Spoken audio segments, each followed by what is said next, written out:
Hello, and welcome to another episode of my 30 plus decks. Today I'm going to be showing off one that I honestly just recently built. I had been seeing just as cards that I had, a lot of them were good for mobilize. So I went ahead and built this deck, and I have Zurgo Thunder's Decree as the commander. He is 1 red, 1 white, 1 black, so this is Mardu. This is 2/4 mobilize 2. During my end step, warrior tokens I control have this token can't be sacrificed. And I guess just in general, he is a orc warrior. As far as it goes, the way that mobilize is worded is whenever this creature attacks, create 2 tapped and attacking 1/1 red warrior creature tokens. Sacrifice them at the beginning of the next end step. So him specifically saying during my end step, warrior tokens I control can't be sacrificed. I just keep any immobilized tokens that would stay around. And because this is a playtest, I will be keeping any warrior tokens just to see how many I would have made throughout the game. Just kind of, I'm not gonna have them die to combat. That's pretty much all that means. Anyways, I've pretty much got my hand ready. I'm trying to think if there's anything else about this deck. I guess a couple of things would be I had Zurgo Helm Smasher. I guess I've had him for a while, so he is in the deck. Works pretty well. Ankle Shanker as well. Those were both like face cards for pre-constructed decks years ago. Iroas, God of Victory, works really well in this deck, and I used to have him as a commander, but now he is part of the 99. And one of my favorite adds for this deck so far has been Rosy Cotton of South Lane. So whenever I attack with Zurgo or any of my mobilized creatures, me making those warriors puts counters on those creatures, or puts the counters wherever I want them except for Rosie. So yes, that's just kind of how I've built the deck so far in a nutshell. Let's jump right in. There we go. I have drawn my hand. I'm happy with it, so let's go turn 1 and draw. Let's see. I have a couple of things for setup, I suppose. But I guess I'll go Thriving Bluff, enters tapped, taps for red or white. Go to turn 2, untap and draw. I'll go, yes, that should be fine. Swamp, tap this for black, white, so white and 1 for Nahiri's Machinations. At the beginning of combat, during my turn, target creature I control gains indestructible. And then it has another ability that I typically don't do as often. So let's just go. Turn 3. Untap, upkeep, draw. Land for turn. White, black, red. Zurgo. Combat. Zurgo gains indestructible until the end of turn. And then I pass the turn. Turn 4. Untap and draw. Oof. That's actually really nice. So much so, should I do it now? I mean, yeah. That's what I'm thinking. Let's go. Conduit Pylons. When it enters the battlefield, I surveil 1. Seer Slicer Goblin. I like that, yes. So that will stay up top. Then let's go 1, 2. Oop. Tapping 2 for a Felwar Stone. And in practice, Felwar Stone says add 1 mana of any color that a land an opponent controls could produce.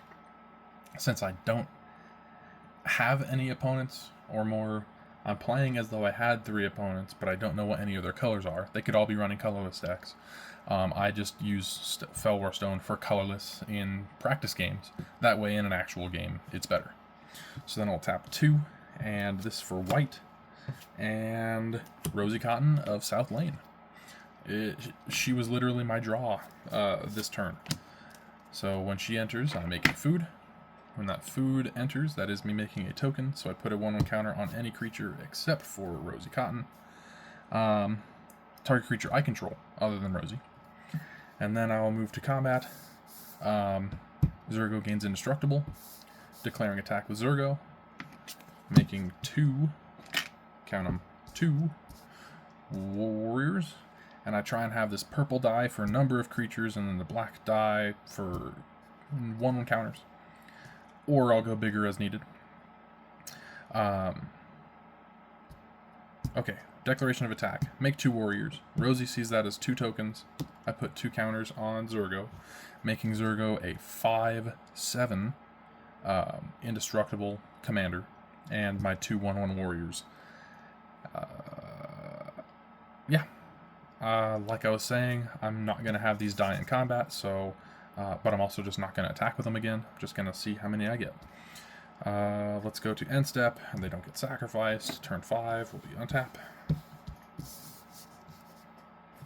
Draw. Now I can do something like Gateway Plaza as my land for the turn. Enters tapped, and I will tap Felwar Stone so that it doesn't get sacrificed.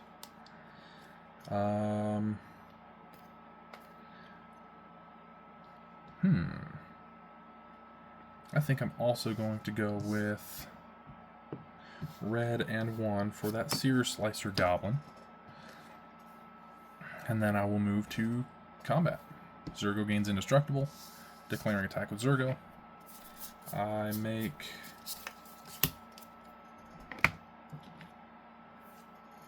2 more tap and attacking warriors, which is 2 more tokens, 2 more 1/1 counters on Zurgo, making him a 7/9 indestructible commander. I will move to my end step, and Seer Slicer Goblin says at the beginning of my end step, if I attack this turn, I create a 1/1 red goblin creature token, which is seen by Rosie, and I put another 1/1 counter on Zurgo. Going to turn 6. I guess I did mess that up a little bit, but that's the slightest. Untap.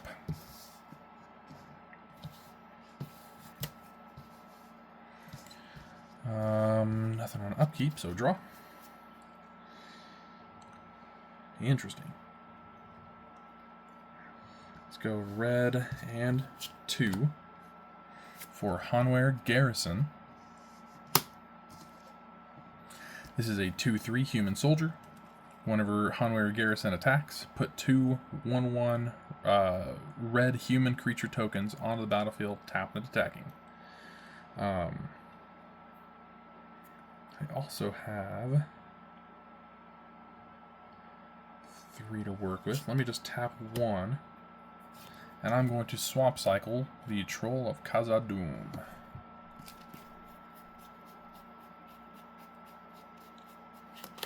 Searching for just a basic swap and having that as my land for the turn.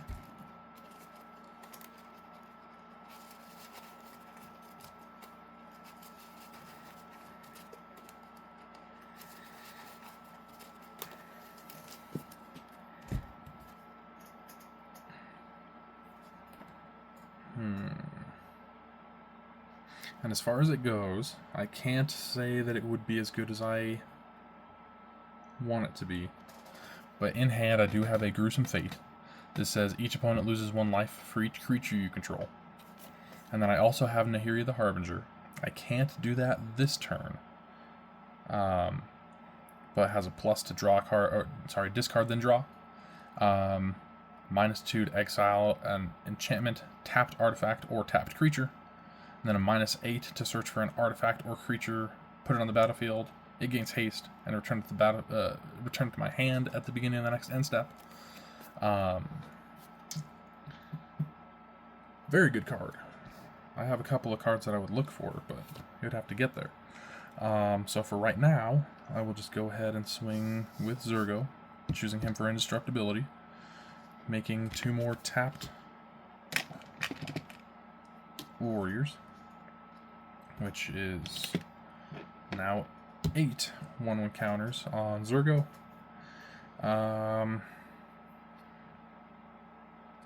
End step. Second Goblin token from Sear Slicer. And that's one more counter on Zurgo. Actually, I'm going to start putting counters on Hanweir Garrison. Yeah, let's go to turn 7. Untap, which makes me up to 6. There we go, tapping. Draw. That's actually pretty cool. 1, 2, 3, 4, 5, 6, 7.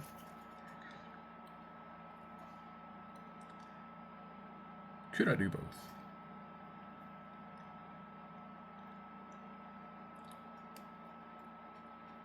I'm not actually sure if I could.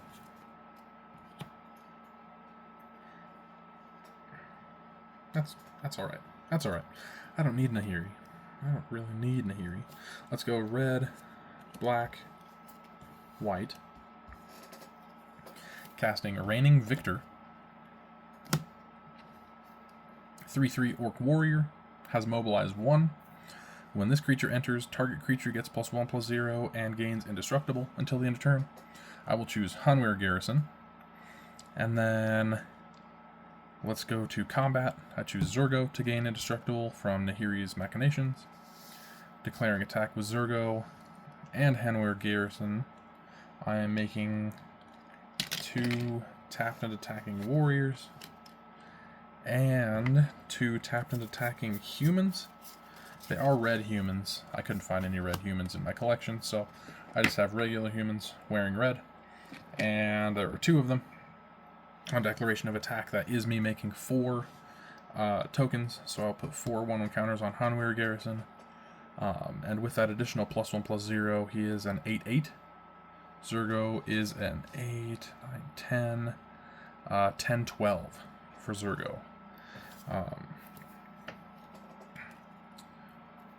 Sweet. Going to end step, putting a third, or getting a third goblin, making a, putting a 1/1 counter on Hanweir Garrison, making him a 8, 9 by the time this buff is gone.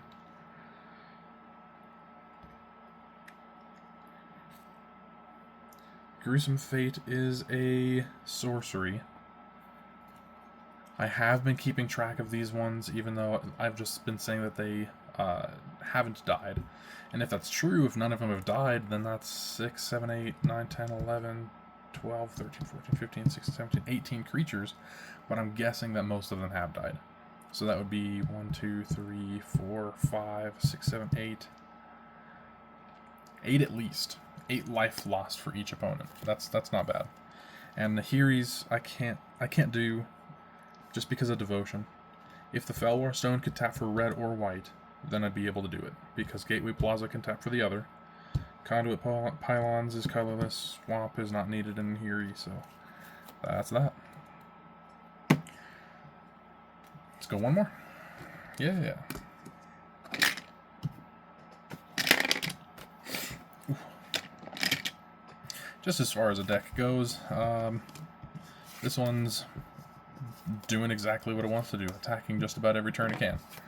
Nahiri's Machinations definitely helps with that, and then things like Sear Slicer Goblin helps, I don't know, give me a good reason for it.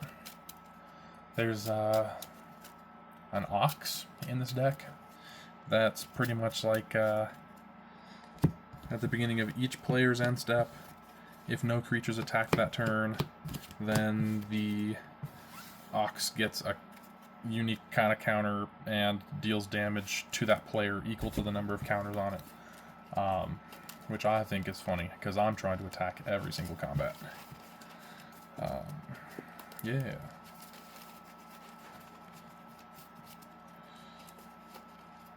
Okay.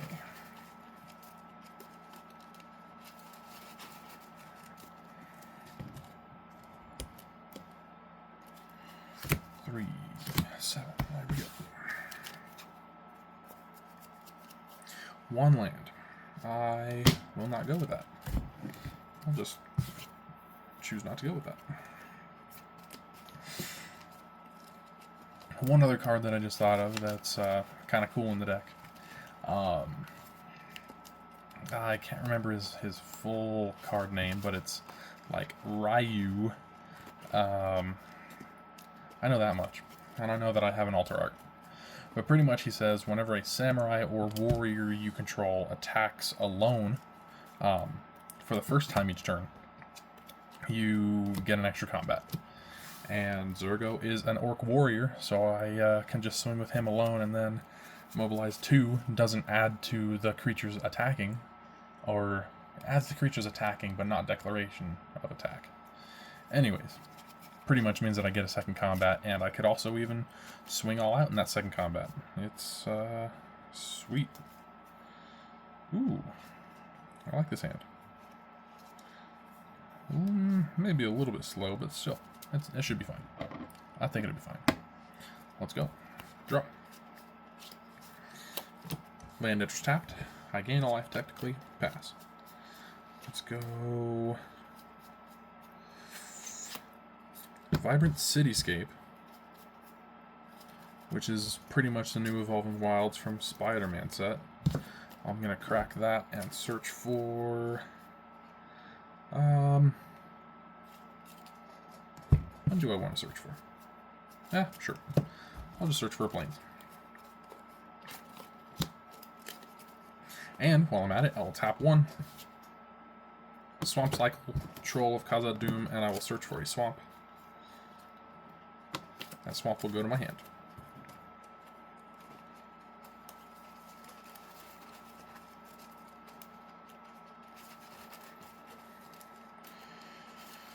Alright, here's that shuffle.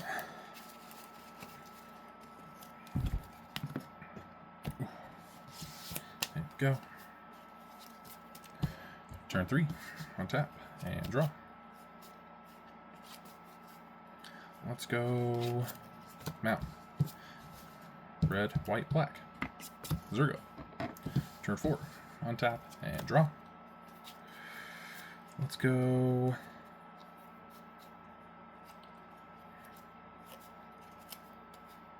yeah, let's go with a swamp.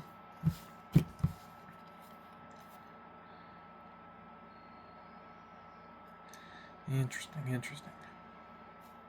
Let's just go with a pretty decent flyer. Yeah. White, black, and 2 for Wisp Drinker Vampire. This is a 2/4 flying. Whenever another creature with power 2 or less enters the battlefield under my control, each opponent loses 1 life, and I gain 1 life. Yeah, they're both 2/4s. I think that I'm pretty safe swinging. So I'll declare attack with Zurgo. And that makes me 2 tapped and attacking warriors. And that is seen by Wisp Drinker Vampire. That is 2 instances of another creature with power 2 or less entering. So each opponent loses 2 and I gain 2. And then combat. Or declare blockers, I guess. Going to turn 5. Draw. Plains as my land for the turn. Let's see.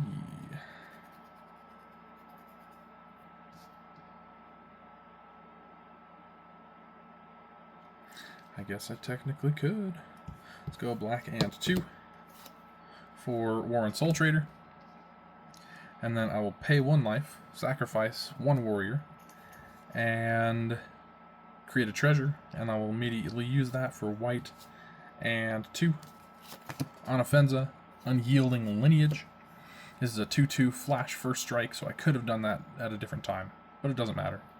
Whenever another non-token creature I control dies, Anaffenza endures 2, so either I make a 2/2 white spirit, or put 2/1 encounters on Anaffenza. That is a creature with power 2 or less entering, so each opponent loses 1 and I gain 1. And I guess I don't have any, quote, free attacks, but I can still swing with Zurgo, making 2 pretty confidently swing a Zurgo. Yeah. Making 2 more tapped attacking warriors, which is 2 more life loss for each of my opponents. I gain 2 more. And let's go to turn 6.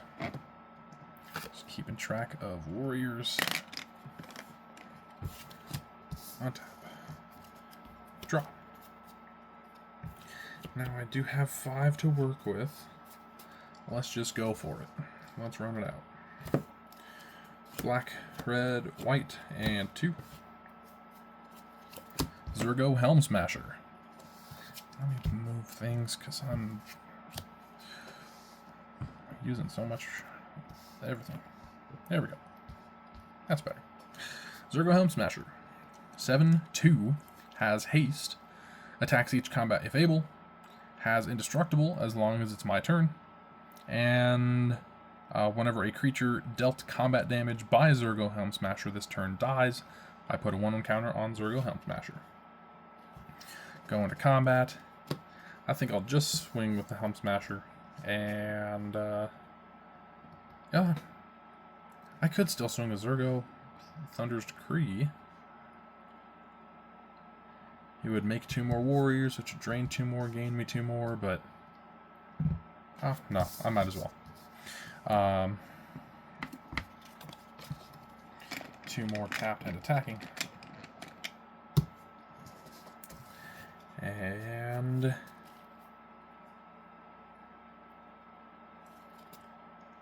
yeah, that's fine by me.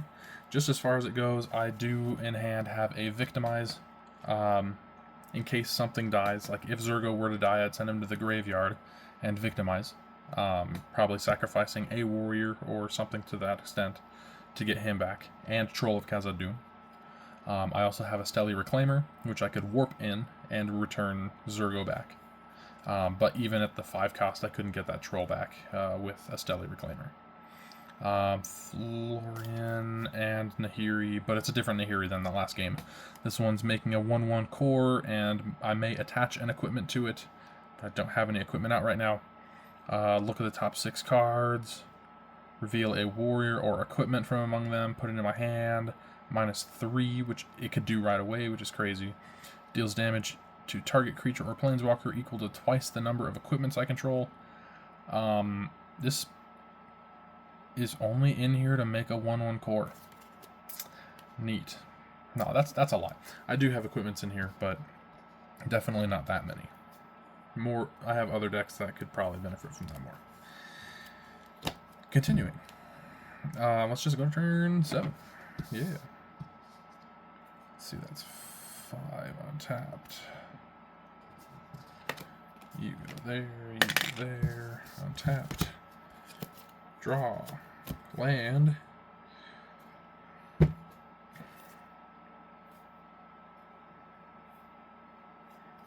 I can try and dig. Red, white, and 2. Well, let's see.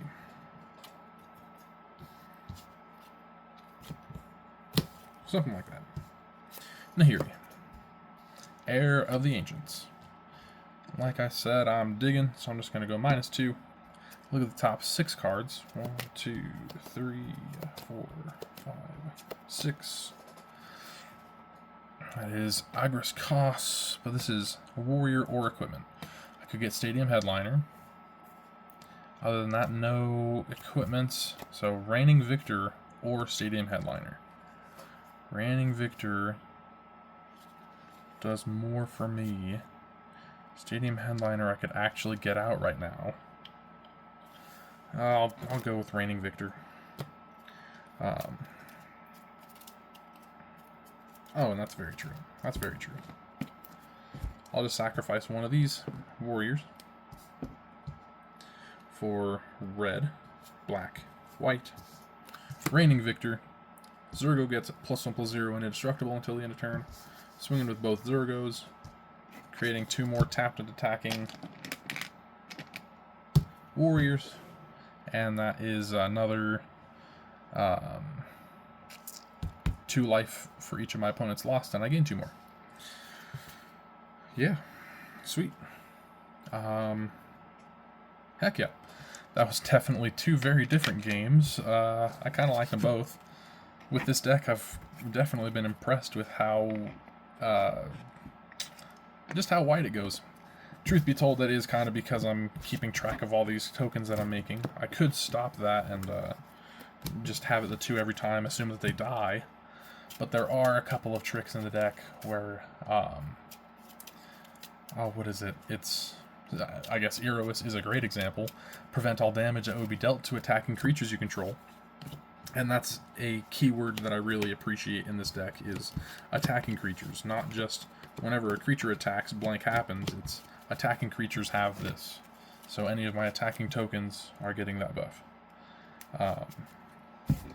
Yeah, preventing damage that would be dealt to them, or giving my tokens death touch, or things like that definitely makes it either they just won't be dying, or it's a deterrent, so they maybe probably won't die. Yeah, either way, hope you guys enjoyed. I definitely enjoyed playing for you, and I will see you in the next one. Later.